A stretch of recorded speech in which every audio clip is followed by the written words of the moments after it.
Assalamualaikum. Ismi Putri Nur Qurratul Ain binti Ammar Rizaki.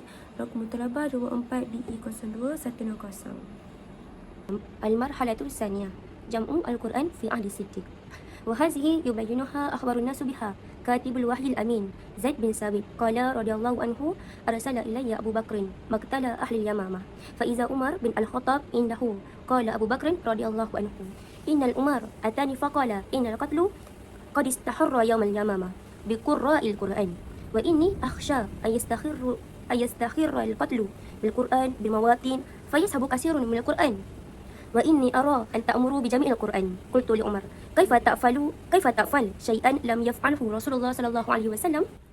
Fasa kedua, pengumpulan Al-Quran pada zaman Sayyidina Abu Bakar As-Siddiq. Perkara ini dijelaskan oleh seorang yang paling mengetahui mengenainya, iaitu penulis wahyu yang amanah bernama Zaid bin Thabit. Beliau berkata, Abu Bakar telah memanggilku setelah peristiwa pembunuhan ramai ahli Al-Quran, penghafal Al-Quran di medan pertempuran Yamamah. Dan ketika itu Umar bin Al-Khattab turut berada di sisinya. Abu Bakar berkata, sesungguhnya Umar telah datang kepadaku dan berkata, ramai penghafal Al-Quran telah terkorban pada hari pertempuran di Yamamah dan aku bimbang perkara yang sama akan berlaku di medan pertempuran yang lain sehingga menyebabkan banyak bahagian Al-Quran akan hilang. Oleh itu, aku berpandangan agar engkau memerintahkan Al-Quran dikumpulkan. Aku, iaitu Abu Bakar, berkata kepada Umar, bagaimana aku boleh melakukan sesuatu yang tidak pernah dilakukan oleh Rasulullah? Qala Umar, haza wallahu khair. Falam yazal Umar yuraji'uni hatta syaraha Allahu sadri li zalik. Wa ra'aitu fi zalika alladhi ra'a Umar. Qala Zaidun, qala Abu Bakr, innaka rajulun syabun aqilun la nattahimuka wa qad kunta taktubul wahyu li Rasulillah sallallahu alaihi wasallam. Fatatabba'il Qur'an fa ajma'ahu. Fa wallahi law kallafuni nakla jabalin min al-jibal ma kana asqala alayya mimma amarani bihi min jam'il Qur'an. Qultu kaifa taf'aluna shay'an lam yaf'alhu Rasulullah sallallahu alaihi wasallam? Qala huwa wallahi khair. Falam yazal Abu Bakr yuraji'uni hatta syaraha Allahu sadri lillazi syaraha lahu sadra Abi Bakr wa Umar radhiyallahu anhuma. Fattabba'tu al-Qur'an ajma'ahu min usubi walil-likhafi wa suduri rijal hatta wajadtu akhir surah Taubah ma'a Abi Khuzaimah al-Ansari lam ajraha ma'a ahadin ghairi. Umar menjawab, demi Allah, ini adalah kebaikan. Umar terus-menerus meyakinkan aku sehingga Allah melapangkan dadaku untuk melaksanakan perkara tersebut. Lalu aku berkata kepada Zaid, engkau seorang pemuda yang cerdas dan kami tidak meragui engkau. Engkau pernah menulis wahyu untuk Rasulullah. Maka dapatkan Al-Quran dan himpunkan ia. Demi Allah, jika mereka memberi tanggungjawab untuk memindahkan sebuah gunung, itu tidak akan lebih berat bagiku daripada apa yang mereka perintahkan, iaitu mengumpulkan Al-Quran. Aku berkata, Bagaimanakah kamu semua boleh melakukan sesuatu yang tidak pernah dilakukan oleh Rasulullah? Abu Bakar menjawab, demi Allah, ini adalah kebaikan. Abu Bakar terus-menerus meyakinkan aku sehingga Allah melapangkan dadaku sebagaimana dia telah melapangkan dada Abu Bakar dan Umar. Lalu aku dapatkan Al-Quran untuk dihimpunkan daripada pelepah kurma, kepingan batu dan dada para sahabat sehingga aku menemui ayat-ayat terakhir daripada surah At-Taubah bersama Abu Khuzaimah Al-Ansari. Aku tidak menemuinya pada siapa pun selain daripadanya. Laqad ja'akum rasulun min anfusikum azizun 'alaihi ma anittum hatta atimata bara'ah. Surah At-Taubah ayat 128 hingga 129. Fakanatis suhufu inda Abu Bakrin hatta tawaffahullah, summa inda Umar hayatah, summa inda Hafsata binti Umar radhiyallahu anhu. Hal hunaka jam'un waqa'a fi khilafatil Umar. Rubiya fi zalika min al-khabar ma la yathbutu min tariqin naql, imma min riwayata dha'if aw min jihatin qita' fil isnad. Sesungguhnya telah datang kepada kamu seorang Rasul dari kalangan kamu sendiri yang menjadi sangat keberatan kepadanya sebarang kesusahan yang ditanggung oleh kamu, sangat mengambil berat tentang keimanan dan keselamatan, dan ia pula amat belas kasihan lagi amat mengasihani orang-orang yang beriman. Maka mushaf Al-Quran itu berada di sisi Abu Bakar sehingga beliau wafat, kemudian berada di sisi Umar sepanjang hayat, dan seterusnya di sisi Hafsah binti Umar radhiyallahu anhu. Adakah terdapat pengumpulan Al-Quran pada zaman pemerintah Umar? Terdapat riwayat mengenainya, tapi tiada yang sahih daripada sudut periwayatan. Sama ada ia datang daripada jalur periwayatan lemah atau sanadnya putus. Wa sahih ma taqaddama fi hadis Zaid bin Thabit anna Umar asyara ala Abi Bakr bi jami' al-Quran wa anna sufu allati jumi'an ala ahli sidqi bi qiyatil ba'da inda Umar ila anis tushid radhiyallahu anhu summa inda ibnatihi حفصه أم المؤمنين رضي الله عنها. مرحلة الثانية جمع القرآن في عهد عثمان، وهذه هي المرحلة الآخرة من مراحل جمع القرآن، وهي التي تم فيها جمع الناس على مصحف واحد منعا الفتنة وإليك في الصح ذلك. Riwayat yang sahih ialah sebagaimana yang telah disebut dalam hadis Zaid bin Thabit bahawa Umar telah mencadangkan kepada Abu Bakar untuk mengumpulkan Al-Quran. Mushaf Al-Quran telah dikumpulkan pada zaman Abu Bakar, kekal berada di sisi Umar sehinggalah beliau syahid, kemudian disimpankan oleh putrinya Hafsah Ummul Mukminin radhiyallahu anha. Tahap ketiga, pengumpulan Al-Quran pada zaman Uthman. Ini adalah tahap yang terakhir dalam proses pengumpulan Al-Quran di mana umat Islam disatukan dengan satu mushaf bagi mengelakkan perpecahan.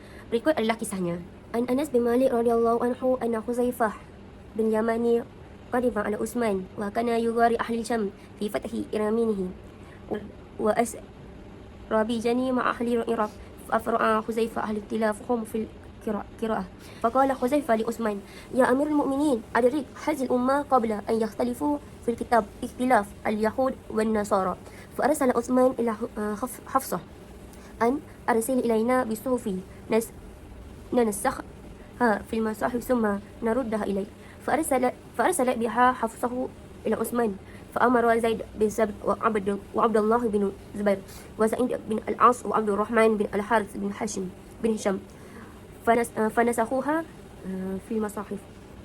Diriwayatkan daripada Anas bin Malik radhiyallahu anhu bahawa Huzaifah bin Al-Yaman datang menemui Uthman selepas beliau turut serta dalam peperangan bersama penduduk Syam bagi membuka Armenia dan Azerbaijan bersama penduduk Iraq.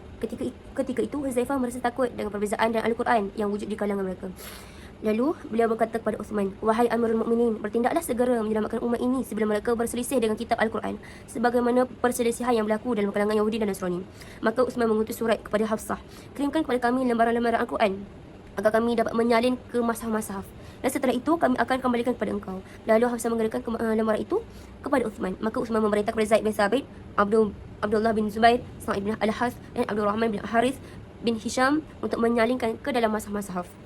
وقال عثمان لرهط القرشي الثلاثة إذا اختلفتم أنتم وزيد بن ثابت في شيء من القرآن وفي رواية في عربية القرآن فاكتبوه بلسان قريش فإنما نزل بلسانهم ففعلوا حتى إذا نسخوا الصحف في مصاحف رد عثمان الصحف إلى حفصة وأرسل إلى كل أفق بمصحف مما نسخوا وأمر بما سواه من القرآن في كل صحيفة أو مصحف أن يحرق. Uthman berkata kepada tiga orang Quraisy tersebut, jika kalian berselisih dengan Zaid bin Thabit dalam sesuatu bahagian Al-Quran, dalam satu riwayat tentang perkara yang berkaitan dalam bahasa Arab Al-Quran, maka tulislah ia dalam dialek Quraisy kerana sesungguhnya Al-Quran diturunkan dalam dialek mereka. Mereka pun melaksanakan arahan tersebut sehingga selesai menyalin lembaran-lembaran tersebut ke dalam mushaf. Setelah itu, Uthman mengembalikan lembaran-lembaran tersebut pada Hafsah dan mengirimkan mushaf yang telah disalinkan itu ke setiap wilayah. Dia juga memerintahkan agar segala bahagian Al-Quran yang terdapat dalam lembaran-lembaran ataupun masa-masa lain dibakar. Al-Bahsu As-Sadis Al-Farqu Baina Jam' As-Siddiq wa Jam' Uthman Wal-Farqu Baina Jam'ain Zahir min Riwayat As-Sahih fi Zalik Wal-Fariq Bainahuma fi Amrain Barizain. Al-Awwal Asbab Ad-Da'i Lil-Jam' Wa fi As-Siddiq Al-Khawfu ala Zahab Al-Quran Bidhahabi Hamalatih كما وقع في إشارة عمر على أبي بكر حيث قال إني أخشى أن يستخر القتل بالقرآن بالمواطن فيذهب كثير من القرآن وإني أرى أن تأمر بجمع القرآن. Pembahasan ketiga, perbezaan antara pengumpulan Abu Bakar dan pengumpulan Uthman. Perbezaan antara kedua pengumpul tersebut jelas berdasarkan riwayat-riwayat sahih mengenainya dan perbezaan terletak pada kedua perkara utama. Pertama, sebab yang mendorong pengumpulan. Pada zaman Abu Bakar, dorongan utama adalah kebimbangan terhadap kehilangan Al-Quran disebabkan kematian para penghafalnya, sebagaimana yang telah disebutkan dalam cadangan Umar kepada Abu Bakar, di mana beliau berkata, sesungguhnya aku bimbang pembunuhan yang semakin banyak yang berlaku ke atas para penghafal Al-Quran di beberapa medan perang sehingga banyak ayat Al-Quran akan hilang. Oleh itu, aku berpendapat engkau perlu memerintahkan supaya Al-Quran dikumpulkan. Ma fi ahli Utsman fa kana da'i al-khawfa ala ummah min al-iftinani fi دينها بسبب الاختلاف الحروف التي يقرأ بها القرآن كما كان في إشارة الحذيفة بن يماني على عثمان قال له يا أمير المؤمنين أدرك هذه الأمة قبل أن يختلفوا في الكتاب اختلاف اليهود والنصارى وإذا كان بعض كبار الصحابة لم يستوعب أول الأمر من مثل ذلك الاختلاف كأبي من كعب حتى أزال النبي صلى الله عليه وسلم أنه حرج. فكيف الشأن في سائر الناس بعد انتشار الإسلام وتوسع ركعة وكثرة من دخل في من الشعوب. Adapun pada zaman Osman, dorongan adalah kemimbangan terhadap perpecahan dalam kalangan umat disebabkan perbezaan dalam bacaan huruf-huruf Al-Quran. Ini sebagaimana cadangan Huzaifah bin Al-Yaman kepada Osman, di mana beliau berkata, "Wahai Amirul Mukminin, bertindaklah segera menyelamatkan umat ini sebelum mereka berselisih dalam kitab Al-Quran, sebagaimana perselisihan yang berlaku dalam kalangan Yahudi dan Nasrani." Jika sebahagian sahabat besar seperti Ubay bin Ka'ab pada awalnya tidak memahami perbezaan bacaan tersebut sehingga Rasulullah menghilangkan keraguan daripadanya, maka bagaimana pula keadaan dengan umat yang lebih ramai selepas Islam tersebar luas? Wilayahnya bertambah besar dan ramai dari pelbagai bangsa memeluk Islam. Wasanian as-sifat allati waqa'a 'alaiha al-jam'. Fi ahdi Siddiq jumi' al-Quran min as-sutur wa sudur 'ala as-sifah allati akhadha an-nasu 'an Nabi sallallahu alaihi wasallam wa katabaha bi amrihi kutaban wahyi fasarat jami'an bima fiha al-ahruf as-sab'ah wa fi suf mahfuzah min mawdi'in wahid wa lam taktab minha al-masahif yawma idhin kama أن ظاهر أمر أن السورة لم تؤلف يومئذ على صفة معينة، إنما في قصة ذلك ما يشعر بضم آية السورة الواحدة إلى بعضها كما سمعوها من رسول الله صلى الله عليه وسلم وكتبوها عنه كالشأن في أهل سورة التوبة. وأما في أهل عثمان فإن الجمع كان بكتابه مصحف يكون للناس إماما لا يختلف في شيء من الحروف يعصمون من ضلالة. Dua, kaedah pengumpulan. Pada zaman Abu Bakar, Al-Quran dikumpulkan daripada lembaran dan hafalan manusia berdasarkan kaedah yang diajarkan oleh Rasulullah SAW dan dicatatkan oleh para penulis wahyu atas perintah baginda. Semuanya digabungkan termasuklah kesemua 7 qiraat yang wujud ke dalam satu koleksi dalam bentuk lembaran yang disimpan di satu tempat. Namun mashaf belum lagi ditulis pada waktu itu. Juga kelihatan bahawa surah-surah lagi disusun dalam urutan tertentu. Namun berdasarkan kisah tersebut, ada petunjuk bahawa ayat-ayat dan surah digabungkan bersama sebagaimana yang didengar daripada Rasulullah SAW. Dicatatkan daripada seperti dalam perihal akhir surat Taubah. Adapun pada zaman Uthman, pengumpulan dilakukan dengan menulis sebuah mushaf yang menjadi rujukan utama bagi semua umat Islam tanpa sebarang perbezaan pada huruf-huruf demi melindungi umat daripada kesesatan.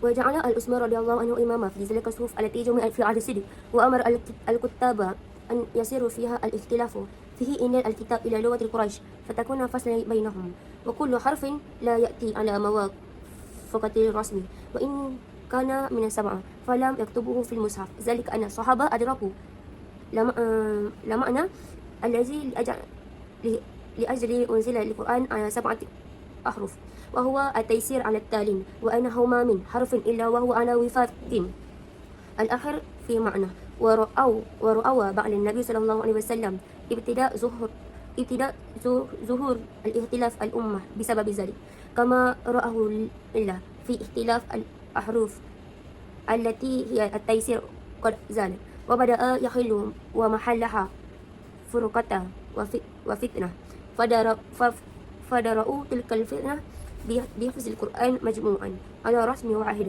أمم على جميع عواصم الدولة الإسلامية وبقي من تلك الأحراف ما يتفق في رسم مع المصحف الإمامة. Utsman menjadikan lembaran yang dikumpulkan pada zaman Abu Bakar sebagai rujukan utama dan memerintahkan para penulis untuk mengutamakan dialek Quraisy dalam perkara yang mereka perselisihkan. Setiap huruf yang tidak sesuai dalam mushaf rujukan walaupun sebahagian daripada 7 qiraat tidak ditulis dalam mushaf tersebut. Ini kerana para sahabat memahami hikmah di sebalik penurunan Al-Quran dalam 7 qiraat, iaitu untuk memudahkan pembacaan Namun mereka juga menyedari bahawa setelah kewafatan Rasulullah muncul perbezaan dalam kalangan umat. Disebabkan perbezaan tersebut, mereka melihat bahawa sebab untuk adanya 7 qiraat itu, kemudahan telah hilang dan bertukar kepada perpecahan dan fitnah. Maka mereka mencegah fitnah tersebut dengan memelihara Al-Quran dalam bentuk mushaf dan satu rasam yang kemudian disebarkan ke semua wilayah utama negara Islam. Daripada 7 qiraat tersebut, hanya yang sesuai dengan rasam mushaf rujukan sahaja yang dikekalkan. الفصل الثاني ترتيب القرآن. المبحث الأول ترتيب الآيات في السور. ترتيب الآيات كما هي في المصحف في كل سورة توقيفي تلقاه الناس عن رسول الله صلى الله عليه وسلم ولم ويجتهد أحد برأيه في وضع الآية في موضع ما من القرآن من غير سماع من رسول الله صلى الله عليه وسلم ومن الدليل عليها. واحد، حديث زيد بن ثابت رضي الله عنه قال: وقرأت الآيات من الأحزاب حين نسخنا المصحف قد كنت أسمع رسول الله صلى الله عليه وسلم يقرأ بها فالتمسناها فوجدناها مع حزيمة bin Sabit Al-Ansari. Bab kedua, susunan Al-Quran. Perbahasan pertama, susunan ayat-ayat Al-Quran. Susunan ayat-ayat Al-Quran dalam setiap surah dalam mushaf adalah sesuatu yang ditentukan, yang diterima oleh umat daripada Rasulullah SAW. Tiada seorang pun yang berijtihad untuk meletakkan sesuatu ayat di tempat tertentu dalam Al-Quran tanpa mendengar daripada Rasulullah SAW. Antara bukti mengenai perkara ini adalah: pertama, hadis Zaid bin Thabit. Saya kehilangan satu ayat daripada surah Al-Ahzab ketika kami menjalani mushaf dan saya pernah mendengar Rasulullah SAW membacanya. Kami mencari dan menemukannya di sisi Khuzaimah bin Sabit Al-Ansari, iaitu minal mu'minin rijalun sadaqu ma ahadullahu alaihi fa alhaqnaha fi suratiha min al-mushaf. Yang kedua, hadis Abdullah bin Zubair radhiyallahu anhu. Saya berkata kepada Utsman bin Affan, dan orang-orang yang meninggal di antara kamu dan meninggalkan isteri-isteri. Surah Al-Baqarah 240. Beliau berkata ayat itu telah dinasakh dengan ayat yang lain. Jadi, mengapa kamu tidak menulisnya? Utsman menjawab, wahai anak saudaraku, saya tidak akan mengubah apa-apa dari tempatnya. Yang ketiga, hadis Abdullah bin Abbas radhiyallahu anhu. Qala qultu li Utsman bin Affan, ma hamalakum ala عملتم إلى الأنفال وهي من عثمان وإلى البراءة وهي من المائين فقرنتم بينهما ولم تكتبوا سطرا بسم الله الرحمن الرحيم ووضعتموها في سبع الدوال ما حملكم على ذلك؟ قال عثمان إلا رسول الله صلى الله عليه وسلم كان مما يأتي عليه الزمان ينزل عليه من سور ذوات العدد وكان إذا أنزل عليه شيء يدعو بعض ما يكتب إنه فيقول ضعوا هذا في السورة التي يذكر فيها كذا وكذا وينزل عليه آية فيقول ضعوا هذه الآية في السورة التي يذكر فيها كذا وكذا وينزل عليه الآيات فيقول ضعوا هذه الآيات في السورة التي يذكر فيها كذا وكذا وكانت الأنفال من أوائل ما أنزل بالمدينة وبراءة من آخر القرآن فكانت قصتها شبيهة بقصتها فقبض رسول الله صلى الله عليه وسلم يبين لنا أنها منها. Hadis Abdullah bin Abbas radhiyallahu anhu. Saya berkata kepada Utsman bin Affan, apa yang mendorong kamu untuk meletakkan surah Al-Anfal yang termasuk surah yang pendek ayatnya bersama dengan surah Al-Taubah yang termasuk surah yang panjang dan tidak menulis Bismillahirrahmanirrahim dan keduanya? Utsman menjawab, sesungguhnya Rasulullah SAW apabila turun kepada wahyu yang terdiri pada surah yang mempunyai banyak ayat, baginda akan memanggil beberapa orang yang menulis di hadapannya dan berkata, letakkan ayat ini dalam surah yang disebutkan di sini. Dan apabila ayat turun, baginda berkata, letakkan ayat ini dalam surah yang disebutkan di sini. Surah Al-Anfal adalah antara surah yang pertama kali diturunkan di Madinah, dan surah At-Taubah adalah antara yang terakhir diturunkan. Oleh itu, keduanya mempunyai tema yang hampir sama. Rasulullah SAW telah wafat tanpa menjelaskan kepada kami bahawa ia termasuk dalam surah yang satu. Wazanantu anha minha famin summa qarantu bainahuma wa lam aktub bainahuma satran bismillahirrahmanirrahim wa wada'tuha fi tiwal al-mabhas as-sani tartib as-surah. Ikhtilaf al-ulama fi tartibi surah al-Quran hal hiya tawqifiyah atau ijtihadiyah ala qawlain. Al-awwal كيفية وحين جمعه أبو بكر ثم عثمان وكان جمعه على ترتيب التي ترك Rasulullah SAW alaihi الناس. Dan saya menyangka bahawa ia adalah sebagai darinya. Oleh itu, saya meletakkan bersama dan tidak menulis Bismillahirrahmanirrahim di antara kedua dan meletakkan dalam kumpulan yang panjang. Pembahasan kedua, susunan surah dalam Al-Quran. Para ulama berbeza pendapat mengenai susunan surah dalam Al-Quran.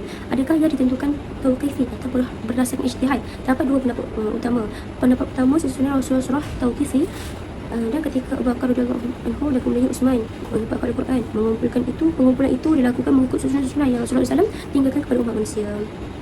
Bahawa kama huwa fi masahif muslimin min ladun Rasulullah sallallahu alaihi wasallam wa ay ba'd ashabi hadha al-qawl anna i'tiqad al-kawn al-Quran mutawatiran yaqtadi an yakuna mutawatiran hatta fi tartib surah. الثانية اجتهادية وهو قول أكثر العلماء وعليه تدل علينا منها. أول حال عثمان عفان المقدم صريح أنه لم يكن ولم توفية Rasulullah sallallahu alaihi wasallam fi wadi' as-sur. Rasulullah sallallahu alaihi wasallam pada umatnya, dan ia tetap seperti yang ada dalam mushaf umat Islam sejak zaman Rasulullah sallallahu alaihi wasallam. Sebahagian ulama yang berkutat pada pendapat ini berpendapat bahawa kepercayaan bahawa Al-Quran adalah mutawatir menunjukkan bahawa ia juga mutawatir dalam susunan surah-surahnya. Pendapat kedua, susunan surah-surah adalah berdasarkan ijtihad dan merupakan pendapat kebanyakan ulama. Pendapat ini didasarkan pada beberapa bukti, antaranya hadis Utsman bin Affan yang telah disebutkan sebelumnya, yang dengan jelas menyatakan bahawa hadis susunan yang ditetapkan oleh Rasulullah mengenai susunan surah-surah. Bismillahirrahmanirrahim. Wa rawa zalika al-Qamah Abu Qabsi النخشي نفسه الأسود بن يزيد النخشي فقال أتى ابن مسعود رجلا فقال إني أقرأ المفصل في ركعة فقال أحزن شعرا ونسرا وكسرا الدقل لكن النبي صلى الله عليه وسلم كان يقرأ النظائر السورتين في ركعة النجم ورحمن في ركعتين واقتربته والخاقة في ركعة والطور والذاريات في ركعة وإذا وقعت ونون في ركعة وأسأل سائل والنازعات في ركعة وويل للمطففين وعبس في ركعة ومدثر والمزمل في ركعة وهل أتى ولا أقسم بيوم القيامة في ركعة وأما يتساءلون والمرسلات في ركعة والدخان وإذا شمس كورت في ركعة فقال إمام أبو داود السجستاني وحزت تأليف ابن مسعود Al-Qamah bin Qais dan Al-Aswad bin Hazid Al-Nakhai juga meriwayatkan hal ini. Mereka berkata, seorang lelaki datang kepada Ibnu Mas'ud dan berkata, saya membaca surah Al-Mufassal dan satu rakaat. Ibnu Mas'ud berkata, apa kamu membaca Al-Quran ini dengan tergesa-gesa seperti kamu membaca syair ataupun seperti menyebarkan kurma yang kering dan buruk dan tangkainya bila ia digoncangkan. Sedangkan Nabi Muhammad SAW membaca surah-surah yang berpasangan dalam satu rakaat. Surah An-Najmu dan surah Ar-Rahman dan satu rakaat, Al-Qamar dan Al-Haqqah dan satu rakaat, At-Tur Ad-Dariyat dan satu rakaat dan sebagainya. Imam Abu Daud As-Sijistani berkata, ini adalah susunan Ibnu Mas'ud. وقصدت بذكر هذا الحديث إبطال زعم من قال إني أرض الآخرة كان على ترتيب صورة في مصحف كما هي يوم في مصحف المسلمين فهذا ابن مسعود كذا قد شهدها ومع ذلك فقد اختلاف تأليف الصورة في مصحف والقول بأن الترتيب للسورة اجتهاد لا ينافي تواتر القرآن فهو مقطوع بنقله تاما عن رسول الله صلى الله عليه وسلم وذلك لا يؤثر فيه تقديم لسورة وتأخير لأخرى وليس اعتقاد ذلك ترتيب من لوازم الإيمان وما جاء أن جبريل كان يعارض النبي صلى الله عليه وسلم القرآن ليس في أنه كان على حد الترتيب وقد تكون تلك معارضة على ترتيب النزول. Tujuan saya menyebut hadis ini adalah untuk menyangkal pendapat mereka yang mengatakan bahawa penyusunan surah-surah mushaf pada bacaan akhir adalah berdasarkan urutan surah dalam mushaf seperti yang ada pada mushaf orang Islam sekarang. Justru ini adalah apa yang telah disaksikan oleh Ibnu Mas'ud. Dan meskipun begitu, susunan surah dan mushaf tetap berbeza. Pendapat bahawa susunan surah adalah hasil ijtihad. Ini tidak bertentangan dengan mutawatirnya Al-Quran, kerana ia pasti telah disampaikan secara lengkap dalam Rasulullah SAW. Hal ini tidak terkesan oleh urutan surah yang didahulukan atau dikemudiankan, dan keyakinan terhadap urutan tersebut bukanlah syarat dalam perkara keimanan. Dan apa yang telah disemak oleh Jibril berkenaan Al-Quran dibacakan oleh Nabi, tiada yang menunjukkan bahawa ia merasakan susunan mushaf sekarang. Kerana semakan tersebut mungkin dilakukan berdasarkan urutan turunannya wahyu.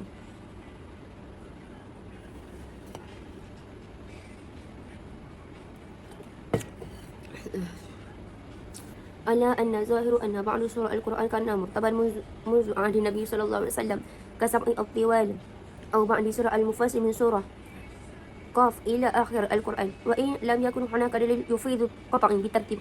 قال إمام مالك ابن أنس إنما ألف القرآن على ما كان يسمعون من قراءة الرسول صلى الله عليه وسلم ورأى بعضهم أن ترتيبه توقيفي إلى الأنفال وبراءة لما جاء في حديث عثمان متقدم فيكون هذا قول سادسا وليس حجة بقوية وحاصل خلافهم ترجيح المذهب الناس لقوة دليل وهو أن ترتيب سورة كان باجتهاد من الصحابة. Namun yang nampak lebih jelas adalah bahawa bagi surah dalam Al-Quran surah-surah sejak zaman Nabi seperti surah yang disebutkan dalam Al-Asab, Al-Tiwal, 7 surah yang panjang, ada beberapa surah Al-Mufassal mulai dari surah Al-Qaf hingga akhir. Meskipun tidak ada bukti yang menunjukkan kepastian dalam urutan tersebut, Imam Malik bin Anas berkata Al-Quran disusun berdasarkan apa yang mereka dengar daripada bacaan Rasulullah SAW. Sebagai ulama berpendapat bahawa susunan tersebut adalah tauqif kecuali surah Al-Anfal dan Taubah, sebagaimana yang disebutkan dalam hadis yang telah disebutkan oleh Utsman, sehingga ini menjadi pendapat ketiga, tapi yang begitu kuat. Kesimpulannya dari perbezaan mereka, pandangan yang dipilih adalah pandangan kedua yang lebih kuat buktinya, iaitu susunan surah yang dilakukan melalui ijtihad para sahabat.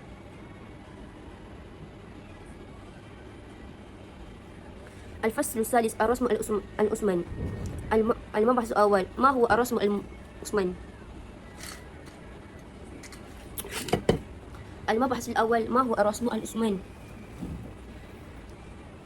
الرسم العثماني هو شكل الإمام الإملاء لخط المصحف الإمام الذي أمر أمير المؤمنين عثمان بن عفان رضي الله عنه بأن يكتب عليه ككتاب الصلاح الربا آيات يلط الصلاح الربا آيات ويلط وهكذا، وليس المراد به نوع الحط كالنسل والكوف والرقح، ولم يجري ذلك على قواعد منضبطة، وإن كان غالبه يعود إلى قاعدة كما شرح الإمام أبو عمرو والداني. Bab ketiga, rasam Utsmani. Pembahasan pertama, apakah rasam Utsmani? Rasam Utsmani ialah bentuk ejaan bagi tulisan mushaf utama yang diperintahkan oleh Amirul Mukminin Utsman bin Affan untuk ditulis. Contohnya seperti solat yang ditulis bisalah ar-riba sebagai birobu, al-ayat ditulis sebagai al-ayat, yalut ditulis sebagai yalut dan sebagainya. Rasam ini tidak rujuk pada jenis tulisan seperti nasakh, kuf ataupun riqah. Penulisan ini tidak terikat dengan kaedah yang seragam, meskipun sebahagian besarnya dapat dikembalikan kepada kaedah tertentu sebagaimana dijelaskan oleh Imam Abu Amr al-Adani.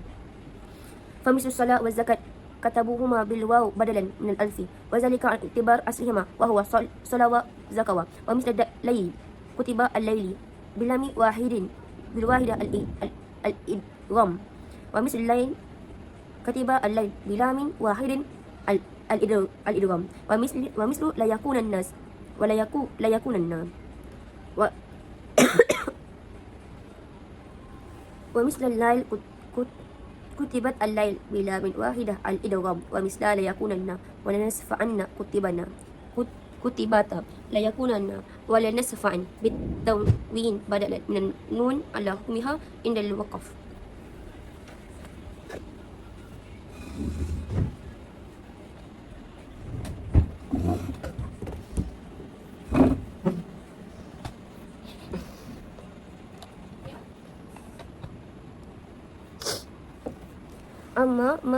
أما ما لا يعود من ذلك إلا قاعدة فأحسن ما يقال في جوابها إن الصحابة كتبوه كذلك لأنه كان istilah al-haja fi zalika al-waqt.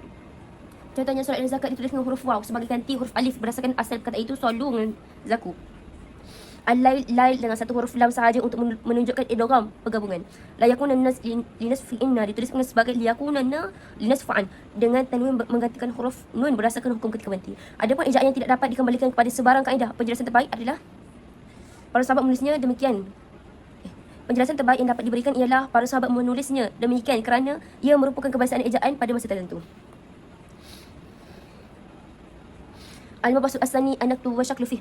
An-naktu huwa wada'u an-nuqtah aw an-nuqtain aw an-nuqtah fawqa harfu wa an-nuqtah aw an-nuqtatain tahta harfu tamyiza lahu amma yushbihuhu fi surati mislu al-ba' wat-ta' was-sa' wal-ya' waz-za' wal-qaf wa yusamma al-i'jam.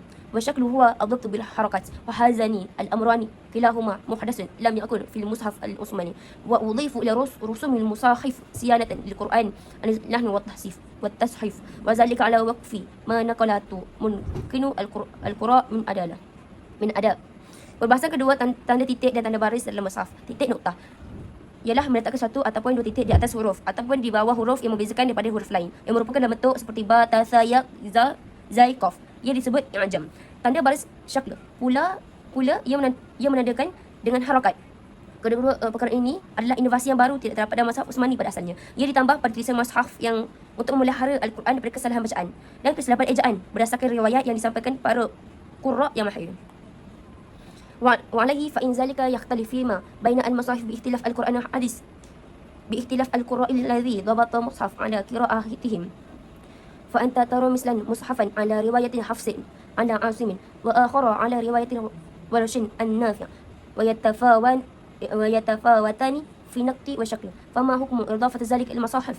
جوابه السلف حين بدأ الظهور ذلك فإن جماعة منكم كرهوه والمعنى في كراهيتهم خوف أن يدخله على المصحف ما ليس منه فلما ضبط النقل من بعض وصار اعتماد الناس على المصاحف بتلاوة النقل المتقنين فإن الإجماع وقع على جواز ذلك.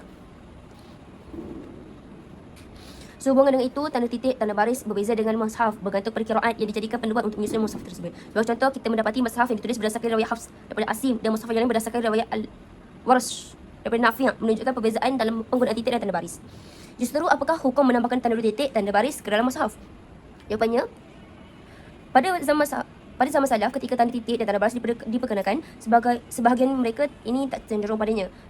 Sebab ketidakcenderungan ini kerana mereka bimbang akan dimasukkan sesuatu ke dalam mushaf yang bukan sebagai daripadanya. Namun, apabila sistem penukilan Al-Quran semakin baik dan umat Islam mula bergantung pada mushaf yang tulis dengan bacaan yang sahih daripada periwayatan yang mahir, maka ijtimat telah berlaku tentang kebolehan menambah tanda titik dan tanda baris. Walaihi kama tara masafil ummah wa tara al-ikhtilaf wujuhil qiraati as-sahih yarji'u amata ila naqli wa naqti wa syakli ma'i tihadil rasul. Mislu qaulihi ta'ala fatabayyanu an-nisa 93, Al-Hujurat 6. Akaza qara'aha min sab'ah Nafi'u wa Ibnu Katsir wa Abu Amr wa Ibnu Amir wa Asim wa qara'aha Hamzatu wal Kisani wa tasabbatu fa talafa anak wa rasmu kama tara mutahid wa mislu qawluhu ta'ala innahu amal ghairu salih. Qul 46. Hakaza qara'aha min sab'ah jami'uhum illa Kisai fa innahu qara'aha innahu amal ghairu salih fa ikhtilaf asyaklu warasmul mutakhidun. Oleh itu, kita dapat melihat bahawa masa-masa umat Islam terkini mengandungi penandaan tersebut. Sebahagian besar perbezaan untuk bacaan yang sahih berpunca pada perbezaan dalam tanda titik dan tanda baris, meskipun tulisan asal dan rasam tetap sama. Sebagai contoh, firman Allah, fatabayanu, maka selidikilah dahulu. Surah An-Nisa 94, Surah Al-Hujurat ayat 6. Ayat ini dibaca oleh 5 imam qiraat, iaitu Nafi' Ibn Khatir, Abu Amr Ibn Amir dan Asim. Dengan bacaan fatabayanu, namun Hamzah dan Al-Kisai membaca dengan ayat ini fatasabbatu, maka perbezaan berlaku pada titik. Tetapi tulisan asal rasam adalah sama. Firman Allah, innahu amalun ghairu salih. Sesungguhnya perbuatan itu bukan perbuatan yang baik. Surah Hud, bacaan ini dibaca oleh 6 imam qiraat daripada 7 imam. Namun Al-Kisai membacanya dengan amal ghairu salih, berbaikan. Maka perbezaan berlaku pada tanda baris, tetapi tulisan asal tetap sama. Wa misla zalika Hamzah wa tashil kahuzwan wa huzwan wa tasydid wa takhfif kayunzilu wa yunzilu. Begitu juga perbezaan dalam bacaan seperti bacaan Hamzah tekanan suara tanpa Hamzah, huzwan main-mainan. Bacaan dengan tasydid ditekan tanpa tasydid, yunzilu yunazzilu menurunkan.